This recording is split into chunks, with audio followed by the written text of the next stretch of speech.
ये कहानी हिंदू धर्म के सबसे प्रसिद्ध ग्रंथों में से एक महाभारत में आती है और इसे पुराणों में भी विस्तार से बताया गया है।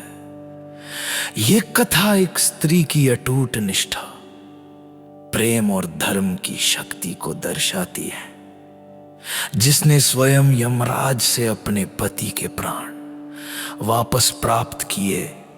प्राचीन काल में मद्र देश के राजा अश्वपति और रानी मालिका की कोई संतान नहीं थी। वर्षों तक तपस्या करने के बाद देवी पार्वती ने उन्हें एक पुत्री प्रदान करने का वरदान दिया, जिसका नाम रखा गया सावित्री।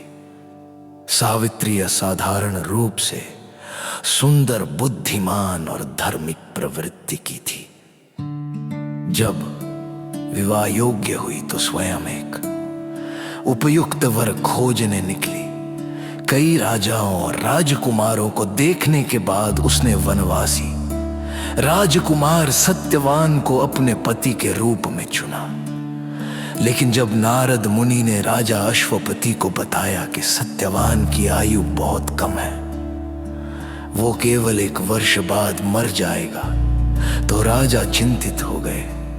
परंतु सावित्री अब टेढ़ी अपने निर्णय पर अड़िग रही और बोली, धर्म और प्रेम की राह पर मैं अपने पति को नहीं छोड़ सकती।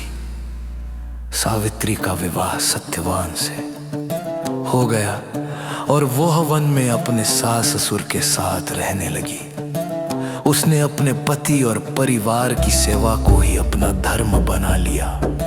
वो हर दिन सत्यवान के साथ जंगल जाती, उसकी सहायता करती और अपनी भक्ति से पूरे वन को आलोकित कर देती। लेकिन उसे था कि नियति का दिन निकट आ रहा है, इसलिए उसने 3 दिन पहले उपवास शुरू किया और लगातार प्रार्थना करने लगी। यमराज का आगमन और सावित्री का संघर्ष।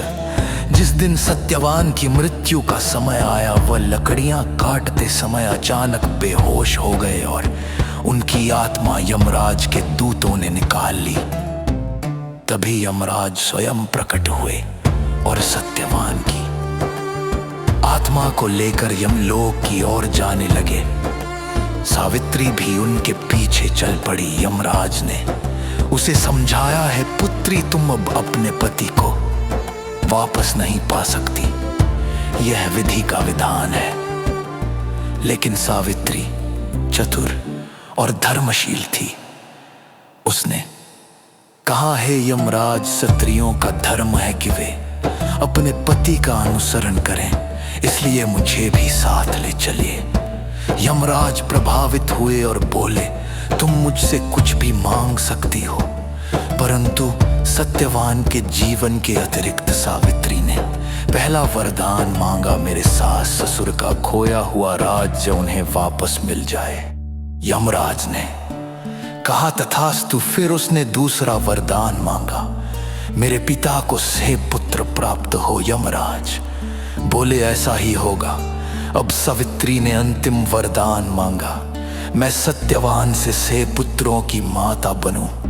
यमराज सहमत हो गए और कहा, तथास्तु।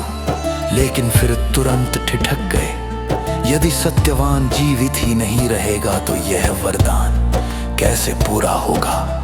यमराज को अपनी भूल का एहसास हुआ और सावित्री की चतुराई से प्रसन्न होकर उन्होंने सत्यवान को जीवन दान दे दिया। सत्यवान वापस जी उठा और दोनों पति पत्नी खुशी खुशी अपने घर लौट आए। उनके सास ससुर को उनका खोया हुआ राज्य प्राप्त हुआ और सावित्री को अपनी सत्यनिष्ठा और बुद्धिमत्ता के कारण अमृता का आशीर्वाद मिला।